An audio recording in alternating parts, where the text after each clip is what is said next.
Good afternoon, everyone. I'm Steve Seepersod coming to you from the campus of Binghamton University, and I'm so pleased to welcome you to our webinar Wednesday. So nice to have you with us. Today's program is part of the Binghamton Learning Network webinar series, which is one of the many lifelong learning offerings that we have for you here through your Alumni Association. Today's program is titled Building the Writer's Life, and I'm very excited to offer this program today. It's something I've wanted to do for a while, as I know we have a lot of alumni who are interested in writing books and they want to know how they can get into print, how to find a publisher, how to find an agent. We can talk about all of those things here today. So stay with us. If that's what you want to learn about, this next hour is going to be exactly what you want to learn about. Just to quickly promote a couple of things before we roll into the bulk of the program here today. We have an alumni travel program, and the 2024 trips are here on the screen, but we have 5 trips for 2025, and these are really going to be awesome. So if you go to the Alumni Association homepage at binghamton.edu/alumni, you can check out all that it is that we have to offer. In fact, I'll put that up here on the screen. Binghamton.edu/alumni. You can learn about the 5 trips that we have that are plans for the alumni travel program in 2025.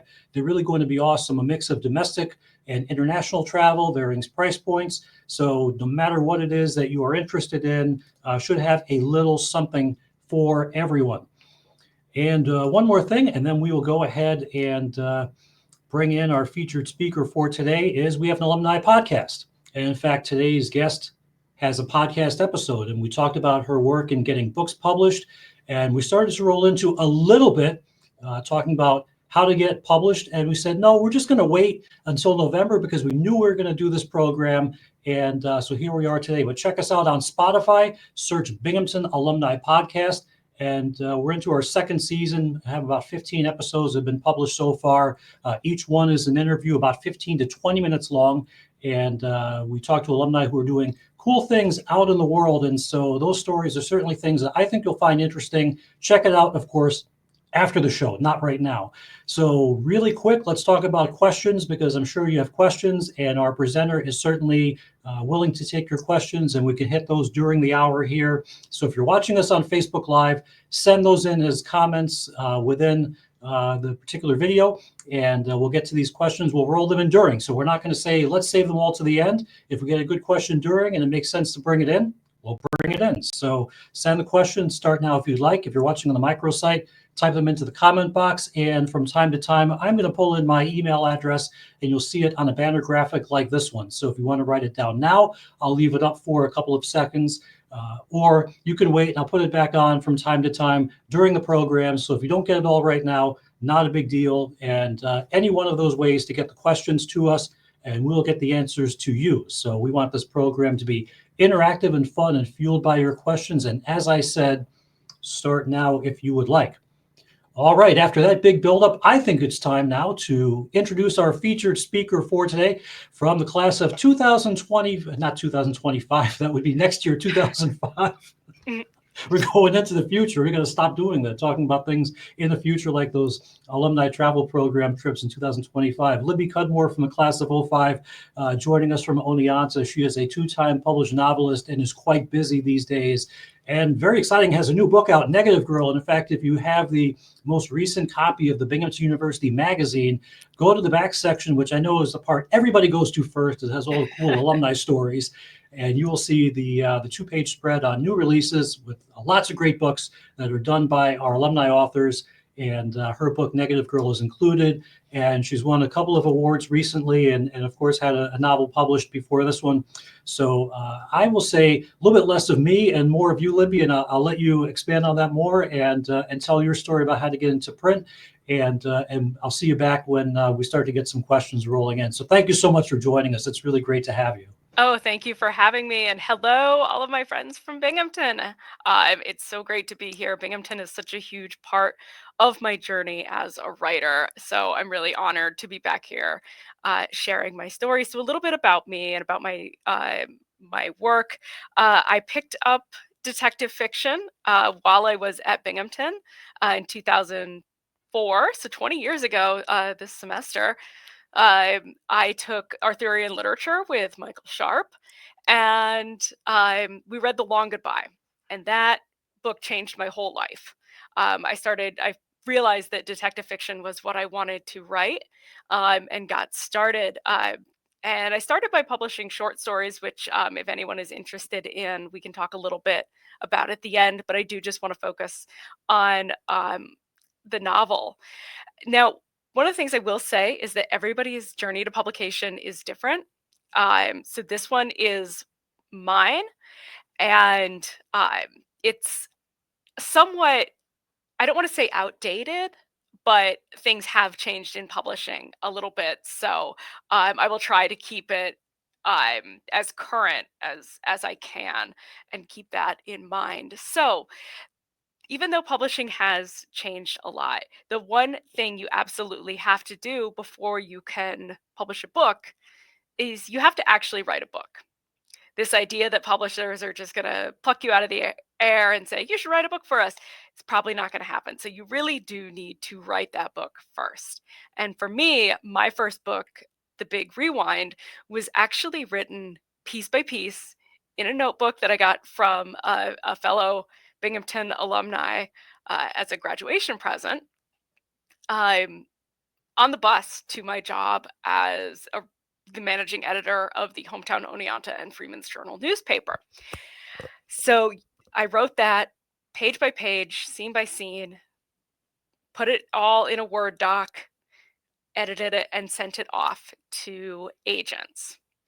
Now, if you are a novelist, you will probably need an agent. There are some publishers that you don't need agented work, but more and more, and I think that might be due to the rise in AI, but uh, big fives like Random House, Thomas and Mercer, uh, and William Morrow, which is a HarperCollins imprint, which published The Big Rewind, they're going to want to see an agent sort of repping your book.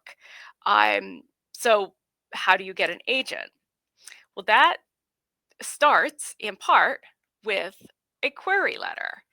And my query letter for what was then called No Awkward Goodbyes is actually one that you can use as a template. It has been written about in multiple sites, including Writer's Digest. So I'm going to put that link in the chat. And now the query letter is what's important about the query letter when you send that to agents is it tells them what your book is about, how many words it is, what the genre is, comp titles. Comp titles are so important because they tell what readers are going to like your book. Agents and editors don't want to hear everyone will like my book. Not everyone will like your book. Not everybody liked my book, and that was hard to take sometimes. But I pitched my book as high fidelity for women, and sort of high fidelity meets Raymond Chandler, a hipster noir. And that caught the attention of my agent, Jim McCarthy at Dystel and Goodrich. So then comes the question, well, how do you get an agent? And that is where this comes in. This is the manuscript wish list. Now, back in my day, put that link in the chat. Back in my day, we had a big old book, the Writer's Digest Guide to Writing, I think it was called, or something like that. It was some sort of big giant phone book of what short story publishers were looking for, what agents were looking for, all divided up by genre, all alphabetical. It had whether places paid or not, and it was for that year. So I went through the Writer's Digest guide and picked out and emailed, kind of cold called in a lot of ways, several agents. Got a lot of rejections. That's going to happen. But it really only takes one yes. And I got two yeses and had to choose between them. So now the easiest thing to do is to go to this manuscript wish list and you look for what agents are looking for. They get pretty specific. So it might be, I'm looking for female-led noir. I'm looking for books about witches. I'm looking for a female-led noir about witches. So there are a lot of different agents looking for a lot of different stories, and it's what they'd like to see and what they'd like to rep. So you found some agents you want to rep, who might want to rep your book, and now you send your query letter to them. And what are the things in your query letter? Make sure you tell them a little bit about yourself. And that can be, I have expertise in this subject that I'm writing on. I've published these stories. I have, mention your degree from Binghamton. Show them that you went to a great college. Uh, Let them know that you are proud to be a Bearcat. So from there's going to be a rejection. I'm sorry, I don't like it either. It will happen. That's just how it is. And then you get that yes, and that's wonderful. Congratulations. So now you're going to publish a book, and your editors will walk you through, and you'll have to change things, and you won't like it, and you'll fight. And there'll be some things you're like, yeah, I guess I could have changed that. That is probably better. And then there was a chapter in The Big Rewind that ended up getting cut because it was too mean and it didn't speak a lot to the character's growth. And I didn't want to change it. I didn't want to get it out there, but I'm glad I did. It made the book tighter. So sometimes you have to agree that your editor is right. The one thing we did fight on with that first book is the title. I was really sold on No Awkward Goodbyes, and my editor at that point, Chelsea Emmelheinz of William Morrow, said no one will know what this book is about. I was trying to pay homage to The Long Goodbye, and Chelsea won. And so we went with the title The Big Rewind, which I actually agree is a better title. It's like sometimes finding out like your parents were right about something and you hate admitting that. So we went with The Big Rewind. Now, here's the part that I have to be honest with you about. And I don't like it any more than you do. But, so The Big Rewind came out. I did a little bit of a book tour. I actually got to present the book in Professor Sharp's uh, mystery writing or mystery reading class, and that was probably the highest honor of that book. And then so I wrote a pitch for a sequel. And with the second book, sometimes you can just write a pitch. And now a pitch is about a 3-page draft. This is what will happen in the book. This is my plan for it. And then usually submit 3 to 5 chapters that sort of show the voice. And so I pitched a sequel to The Big Rewind. And they said no. And that sucked. And I did not like that. So I wrote another book, and that got rejected. And then I started another book and never finished it. And then I got thinking about that Big Rewind sequel, and I thought about the two characters, Martin and Valerie, who are supposed to be the clients. Martin is about a 53-year-old ex rock star. And at that point, Valerie was his daughter, and she was sort of an Amy Winehouse type. I was not taking the death of Amy Winehouse very well. And so I thought, well, what if I didn't make them a father daughter pair, but what if I made them PIs? And again, going back to my mystery writing background, I always thought it'd be fun to write a PI novel from the viewpoint of the secretary. Specifically, I had joked about writing Effie Perrine PI as sort of a Maltese Falcon homage. So I created Valerie as kind of a punk rock or kind of a hipster Effie PI or Effie Perrine. And I created Martin as a sort of shop-worn detective, having left behind this LA nightlife scene, the sort of hard drinking, hard drugging kind of classic PI, and made him in a town in upstate New York titled Perrine.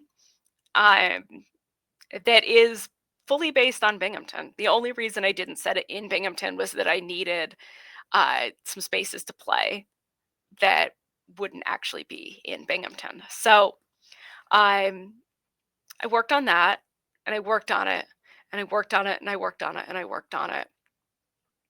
And 3 years later, I finally had a draft that I was happy with, and I sent it to my agent, and we shopped it out in 2020, and it got rejected, and it got rejected, and it got rejected. But again, you only need one yes. And Datura took it on, and it is now out in bookstores, and it is my life's work. We also got an audiobook, which was really exciting. It is an ebook, but we got an audiobook which is read by myself and Jay Carnes. So anybody who watches The Shield or Burn Notice or Sons of Anarchy will recognize that voice. So that the reason I tell you all that is because, again, there really are only two things that you need to make a writer's life, and they are to write. So to write those books, to keep at it, and perseverance. Perseverance is the most critical thing you need to live the writer's life, because there will be rejections and there will be struggles, and you will fight with your agent and your editor over changing names, over changing scenes, over what the next step is. But you have to keep persevering, and you have to know when to fight and when to say, okay, these people know what they're doing. This is their job. My job is a writer, but their job is to market this book. And so I'm going to listen to them. Because perseverance is what gets you in the chair. It is what gets you through those dark days. It is what gets you through that rejection letter. I'm at the point now where rejection letters don't bother me. I get them once a week with my short stories, and I just cross it off my list and I send it someplace else. Some stories never get published. It's a drag, but it happens. You just write another one. And that perseverance, you need to have that in order to maintain the writing life, in order to build the writing life. And so for me, my writing life now, I still work a day job. I'm happily employed at Hartwick College as a staff writer. And that's a job that gives me time in the morning and in the evening to write. So I have built my writing life around that, around maintaining a day job that's not my writing life. That is, I go to work and I do my job and I enjoy my job, and it's separate from the work I do as a writer. You need to get your butt in the chair. You cannot be a writer if you're not going to write. And so finding a time that works for you as a writer, figure that out. What works for you is not going to work for me. What works for me isn't going to work for you. I like to get up early and write. Some people write better late at night. Some people can write for 2 hours at a time. I can write for about 30 minutes, quick break, another 20 minutes, and then I'm good for my hour. Um, but get your butt in that chair every day. Make it a practice. Um, if you write every day, you will be surprised at how much comes out and how much better you get. The stories I thought, the stories that I was writing when I was in college were the best stories I was ever going to write. I still miss some of them. I still wish some of them had gotten published. I cringe at others, but I got better because I kept up writing and I kept doing it and had that perseverance to keep saying, no, I think I have an important story to tell and I'd like to tell it. And I'd like to get it out there in paperback. The audiobook, as I said, was really my greatest joy, because I had, this is a little bit of a Libby insider secret, but I'd written the character for Jay, who's a lovely, wonderful friend of mine, on top of being an actor I really admire. So getting him to do that was better than any award I could win.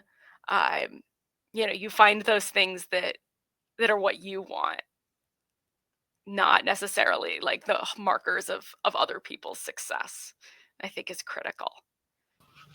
And we're starting to get some questions, which is great. They're coming in through Fantastic. Facebook, and so I'll put those up. But just to go back to what we talked about a couple of minutes ago with getting rejection letters. It seems like if you're not getting rejection letters constantly, you're not really working. So that's just part of the game. But it can be very difficult, I think, for somebody in the beginning because the work feels so personal. So Yes. you get a letter, and it feels like they're rejecting you as the person, although it's not that. It's really the work is simply not a match for what they want.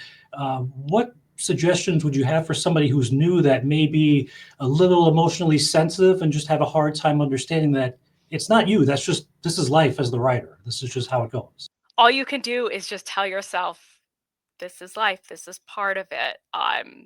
Getting a rejection means that somebody saw it and it isn't personal. And I'll tell you my favorite rejection story. So I had sent out the big rewind, gotten an agent, sold it. And when you sell a book, there's usually an announcement in Publishers Weekly, um, and Publishers Launch that says, William Morrow has acquired Libby Cudmore's book. It was agented by Jim McCarthy. And there was one publisher that I'd sent to, or one agent that I'd sent to, sorry, who said on her website, if you do not hear back from me in a month, consider it rejected. So I hadn't heard back from her in a month and a half. I considered it rejected. The week after that announcement went out that my book had been sold, I get a form rejection from this agency telling me that my best chance of getting a book agented was to look at what was selling, which in retrospect, I guess is true in my case. And a couple years later, I saw her at an event and she said, "Oh, you're Libby. You wrote The Big Rewind. I loved that book." And I realized it wasn't personal. It could have been an intern. Her assistant could have been having a bad day. She could have been having a bad day. Um, there's 1,000 factors. Maybe your story just got in front of the wrong person at the wrong time. It's not you. It just may not be cut out for everyone. As I said, there are plenty of people who my work is not cut out for. So you just have to tell yourself it's not personal.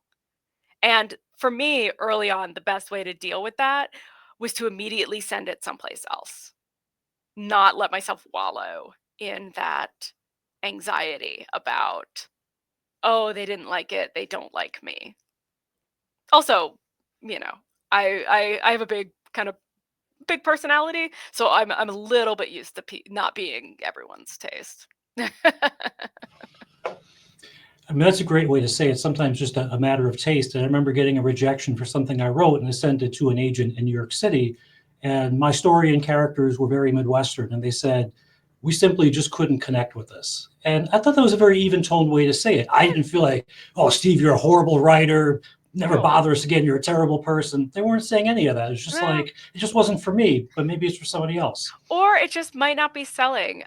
When I was selling Negative Girl, it was tough because at that point, I thought that PI fiction was about to make a big comeback. Again, it was COVID.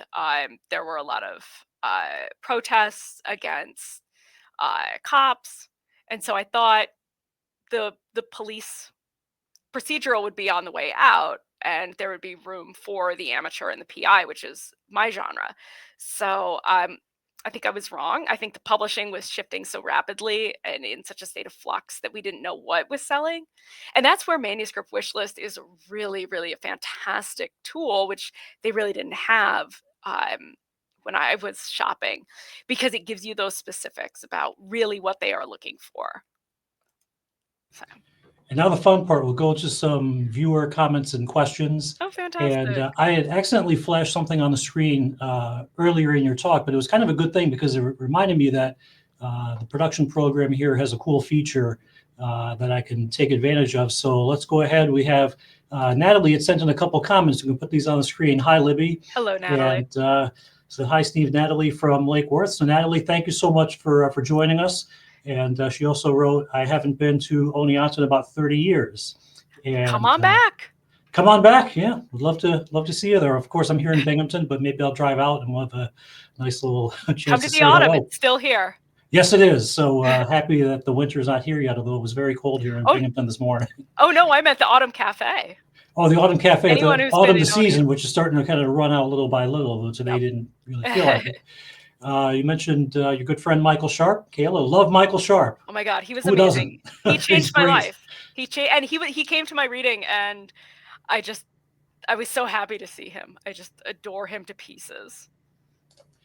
Here's one. Libby, when can we get a compendium of all the published so far Wade and Jacks P.I. short stories? I feel like there's kind of an inside joke around that.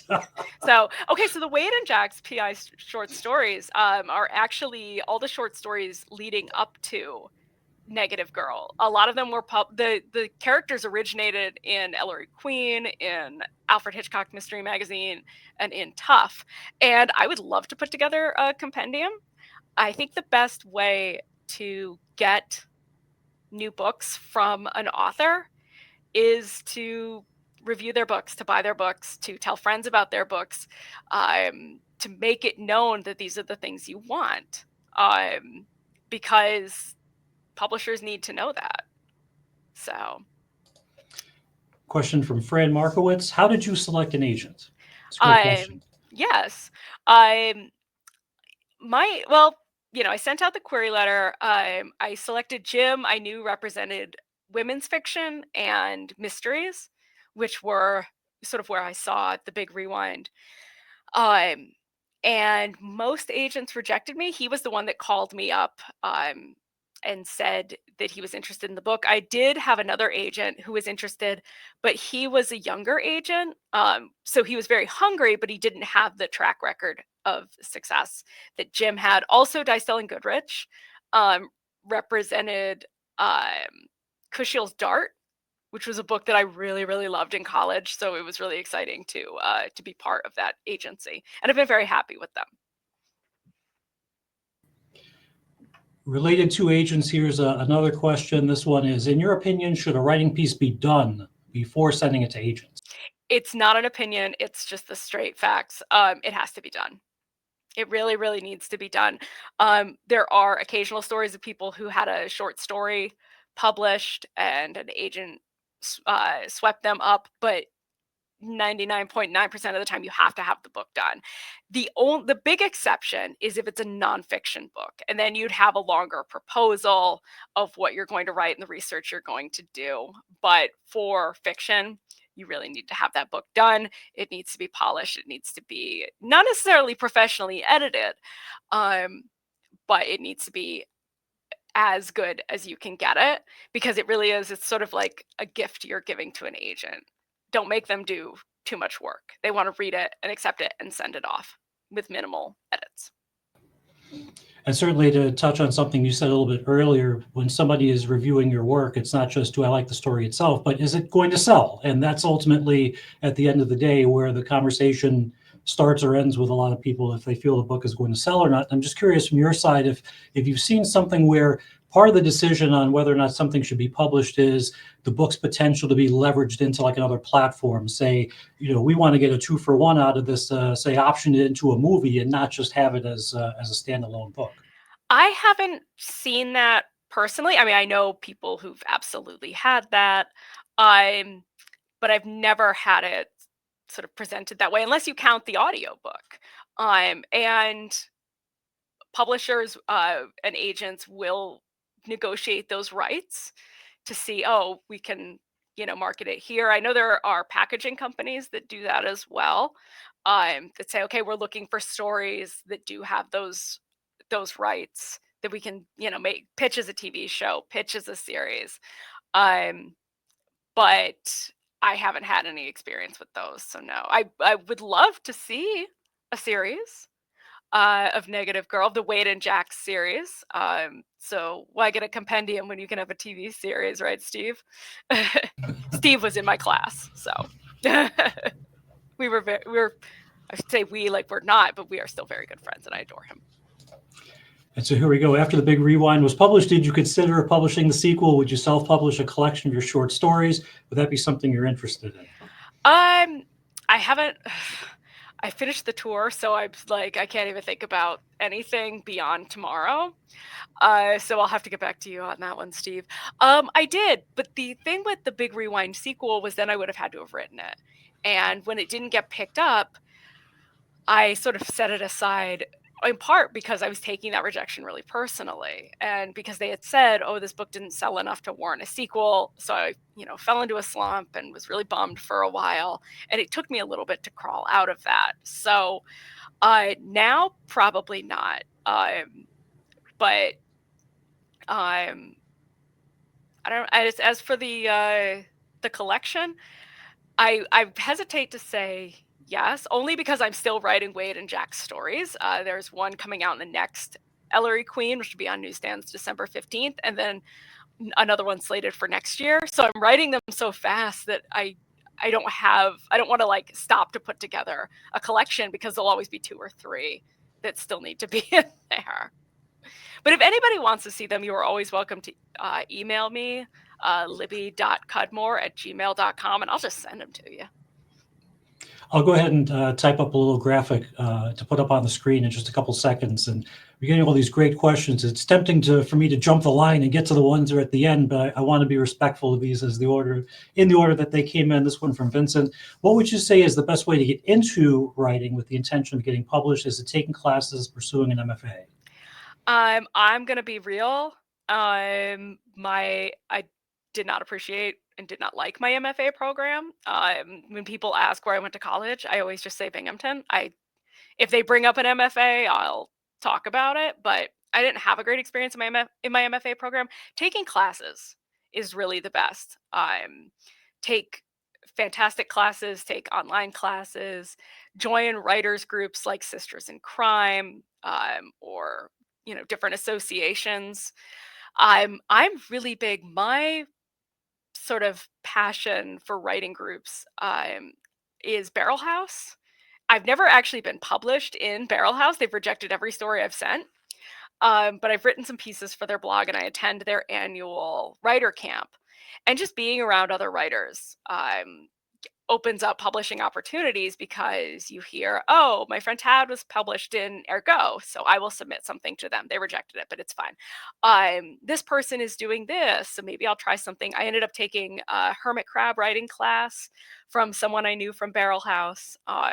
So you're supporting other writers, you're supporting your friends who are writers, and you're learning different techniques. And the hermit crab flash fiction technique, which is a story told in another story form, so like a story told in a grocery list. I did one in Reddit posts that's in the new Shotgun Honey anthology, At the Edge of Darkness. And I learned from her in taking that class. So absolutely take classes in as many genres as you can and read widely. I think that's probably the best. And just to kind of level set here, give us an idea of what somebody's workload is on the other end. We write something and we send it, and we're so conditioned to getting instant feedback, and we have no idea that maybe the person has 99 other manuscripts to get to in addition to yours. What's that workload like on the agent side or the publisher side, and how long should we expect it to take to get a response back, just to have a realistic sense of how the process works? A lot of places will tell you, if our turnaround time is about 6 weeks. I think is the average. Um, I think I have a story out with a magazine called Whiskey Tit that has been out on submission, like pending read since, let me check my submission tracker, March 2023. They have not gotten back to me. So it depends. You can always, after about 6 weeks, you can always say, hey, just following up on that story. Wanted to see if you'd had a chance to read it. Wanted to see if you had a chance for my query letter. And then publishing itself takes a really, really long time. The Big Rewind was acquired in 2013. End of 2013, it came out in the beginning of 2016. With Datura, it was just under a year until the book came out, so that was lightning fast. But yeah, so it does vary, but 6 weeks is about the average, I would say. And would you say it's common to get ghosted versus getting a rejection letter? I mean, I'm sure it's not fun to give somebody bad news, and it takes time when somebody has so much work already. It's getting more common, which I don't like. Just tell me you don't want it. It's fine. I'll live. I'm a big girl. Um, it seems like though it's getting more common that um story like magazines are saying if you don't hear back from us in however many months, we're not taking your story. Like, okay, but still, we've had, as I gave previous examples where it turns out they do want the story after months of not hearing from them. I got ghosted by a publication um, that I had written a story for this anthology call, and the anthology call, I guess, disappeared. Um, but I never heard anything back, and that was really frustrating because I wanted to submit the story someplace else, but I had really been hoping for this anthology. But I submitted it someplace else and it got picked up, so their loss.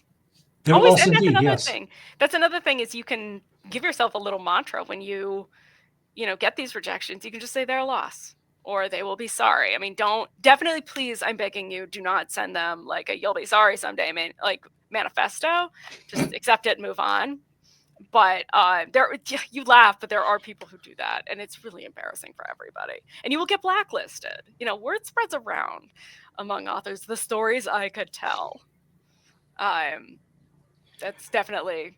I've been known to name names occasionally. Well, it's certainly easy to see how that's upsetting, but as you said, there's nothing to gain, and in fact, you just make yourself look worse. And Hmm. it's a big enough, small enough industry that enough people are talking about you, and if it's for the wrong reason, you're going to really be sunk, and you're Yeah, not going to be able to get much of a market anywhere. So, bringing exactly. another question. This one's from Eileen. Sorry, Eileen, made you wait a long time for this Hi, one. Eileen. Hi, thank you for your advice. I wrote a children's book. What do I do next? Try to talk to publishers, send it to publishers, try to find an agent. So that's an interesting question there. Should I go the agent route first or the publisher, which is something I was going to ask about. So I think it's like the great minds thinking alike. Yeah, Eileen, thank you for that. Agent. And here's the thing about an agent. I know a lot of people see agents as like gatekeepers, but your agent is on your side. Your agent can negotiate different rights for you. They can really like lobby for you. I know Jim, in both cases, lobbied for a higher advance for my books. They can break down doors that you might not be able to. This is what they do. This is how they earn their living.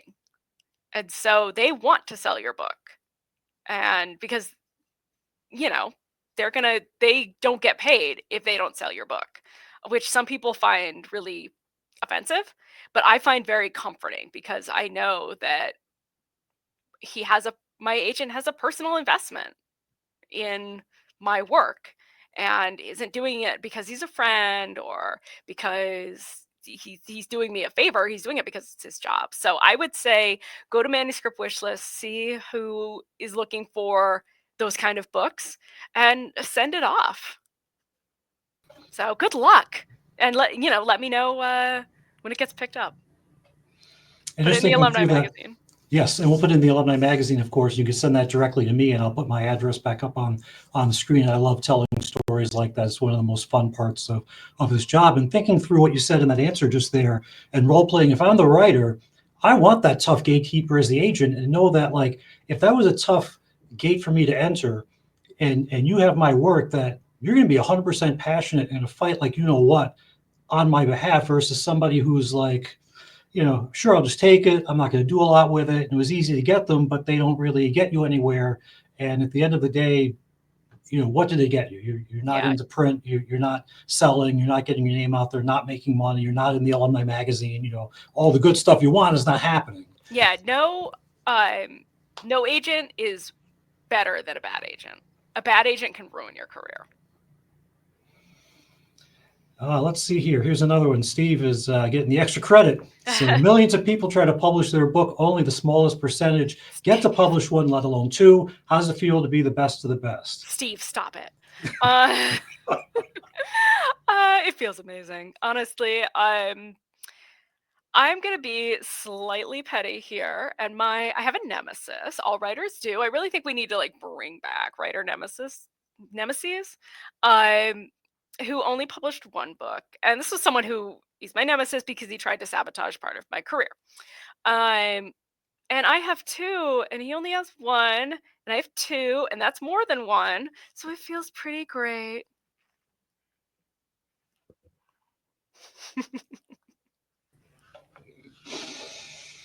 You can be petty sometimes. It's okay. You can be petty among friends.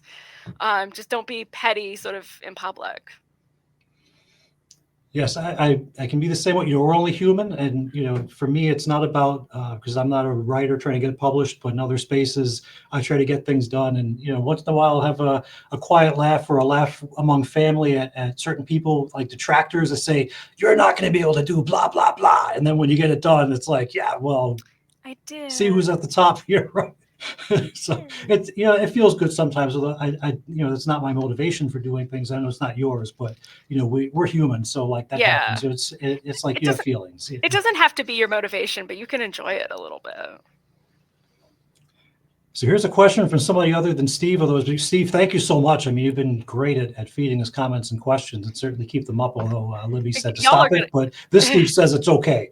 So from Kayla, she says, do you have a good template for a submission tracker, or do you just use an Excel spreadsheet? What's your magic formula? At the risk of losing my job, I'm not great at Excel. So I have a piece of paper. On one side, June 2024 submissions, outstanding submissions. I crossed them off. I recently got into getting like a big old planner, and that's where I track everything. I like doing stuff by hand, but I know a lot of people who use Excel, and I definitely know how to use it. I just choose not to. So Nothing whatever works for replaces you. paper. I'm a big notebook person too. I buy more notebooks than I'm going to use in probably like 5 lifetimes. And I still buy more. I don't know why. It's just like maybe there's like a condition that has a name that's like something tied to notebooks. Yeah. So, well, it's also writing things down actually does help recall. So, which is something I learned in years as a newspaper reporter. I think, and I'm not a psychologist, and so if somebody's here and wants to correct me that is a psychologist, it's not going to hurt my feelings, but I think there's something about writing something down and crossing it out, and you go to the next page that triggers these reward loops in the brain. You make you feel like you're doing stuff, even if it's just like you went and bought groceries. Like I got eggs, milk, whatever. Like I got something done. Yeah. I write down all sorts of stuff. I mean, this is in my. There you are. So yeah, this is. I'm definitely big on making notes, and then you get colored pens and things like that. Like you can make it fun. You can give yourself little stars for when you place something. So, but yeah, absolutely keep a submission tracker, and make yourself little notes if you get like personalized rejections. Like, hey, this wasn't for us this time, but we'd love to see something else. Like, celebrate that. Make yourself a little reward because you deserve it. The moment you move from form letter rejection to personalized rejection is a moment to celebrate because that means they're not only reading your work, but they're connecting with it, and they may not be able to find a home for it, but you made it to the editor's eyes, and that's a good thing. Or I think about it varies by agent or by publisher as far as how much they want to see of a particular manuscript. If it's like, send us your first chapter, send us 2 chapters, send us the whole thing. If somebody reads through the whole thing, even if it's not what they want, I mean, that's still, I think, a small, I don't say something to celebrate, but that's not a bad thing necessarily. It absolutely is something to celebrate. And part of that is, agents don't work alone. Agents work in agencies with other agents. So they may say, this isn't for me, but I'm going to pass it along to another agent and see if they might like it. So, and that's where grace and kindness and just being lovely really helps. You know, be kind to your agent, be generous, be understanding. Um, and don't do it with the intent like, well, I'll be nice to them and then this is what will happen. Just, just be a good person. Just be a nice person, someone that people want to be around, because that's another part of all of this, is that once you do publish the book, you know, you're unless you are, one of their big books of the year, you will probably have to, finance your own book tours, which means you have to get out there and call bookstores and you have to make connections. And you should be doing that anyway, even if a big book tour was planned. Um, get out there and enjoy it and see people and be cordial and friendly and fun. And people will like you and they'll want to read your book. I mean, I don't want to read books by curmudgeons. And even some of the darkest fiction I read, S.A. Cosby is a great example. Um, All the sinners bleed. He's the nicest man in the world. We send each other regular show memes like 3 or 4 times a week. He's a sweetheart. Writes the darkest shit you'll ever read. Just be nice. It's like, I mean, I live my life by the Roadhouse rules of order, which are like, be nice. It sounds simple, but yes, very hard to do. But it always pays to be nice and say, if I could do it, you could do it. It always feels good to throw the energy back out into the world and help somebody else is a good thing. And Eileen, speaking of throwing the energy out in the world, in another comment, she had offered to help you with Excel if you want. But in the meantime, we'll take this question. Thank you. It says, do I send the whole thing to the agent? Do they get back to you? If they don't like the writing, should I send them more than one at a time? And how do I know if I'm using a good agent? Well, that last one's a juicy question. Yes, and that's where again, places like Manuscript Wishlist, because they're sort of vetted, they're bona fide, as we might say in my hometown of Oklahoma City. So that's, you can read reviews of agents. You can always go to someplace like Predators and Editors, and see, is this a good agent? You can look at their client list, like who else have they repped.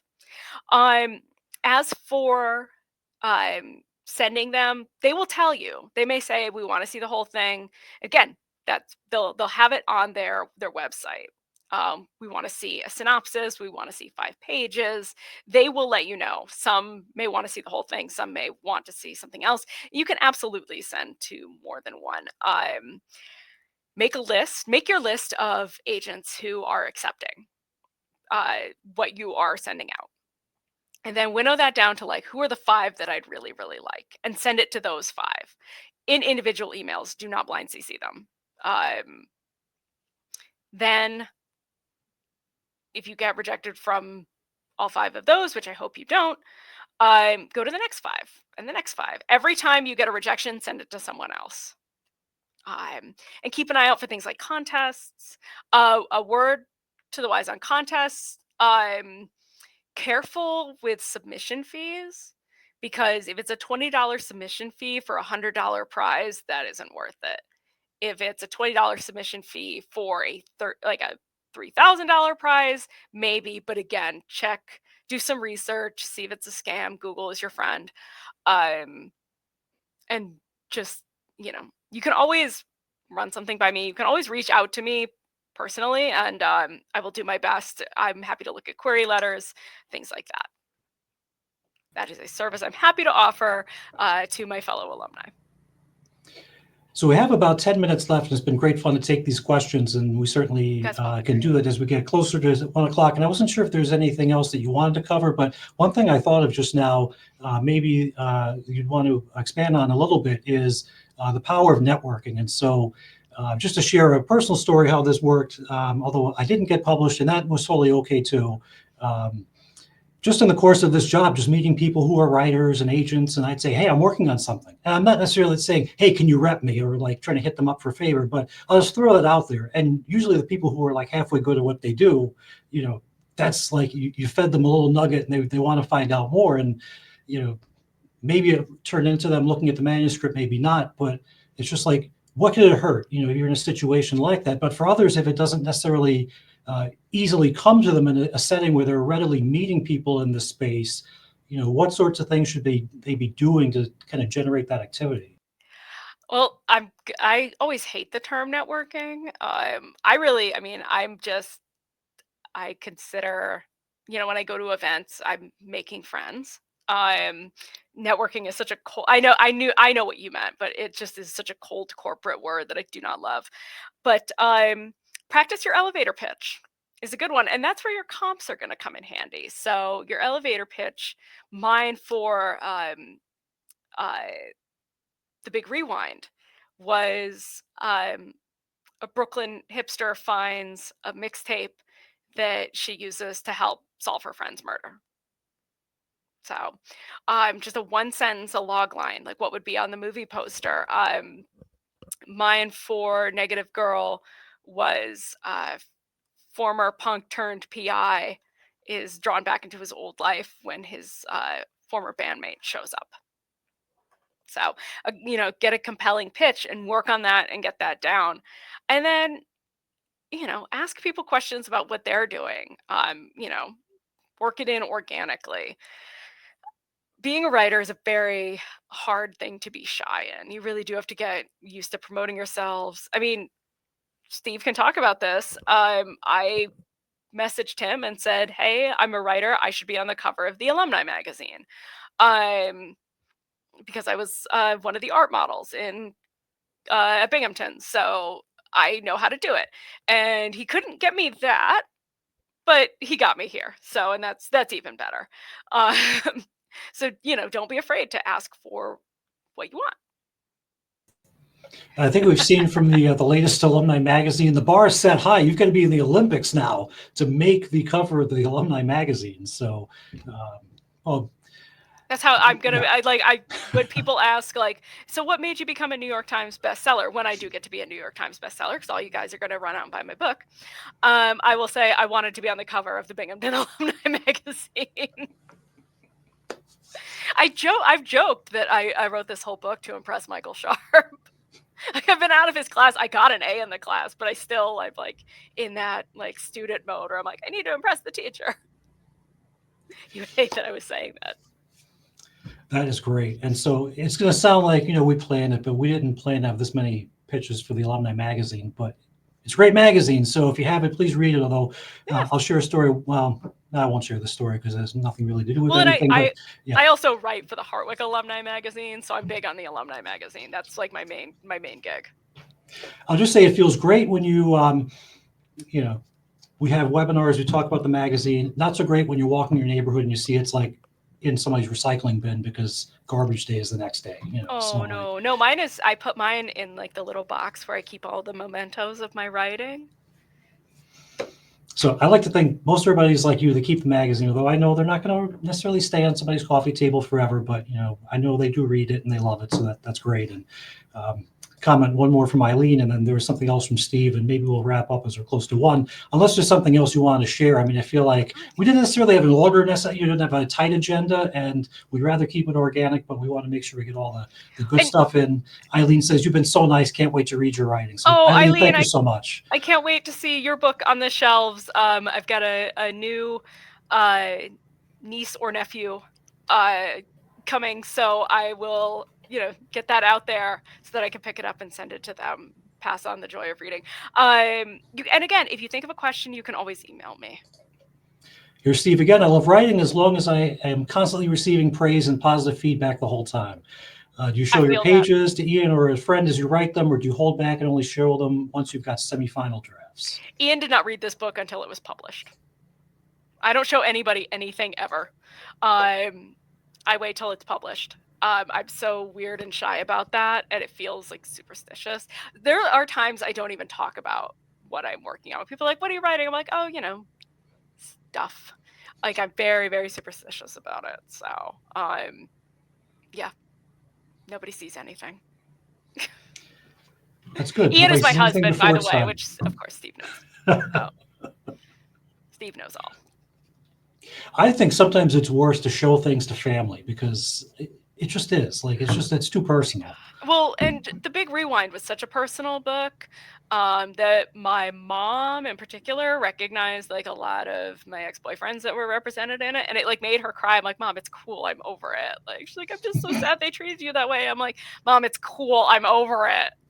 So my sweet mom. But yeah, like I always feel weird when my parents read my stuff.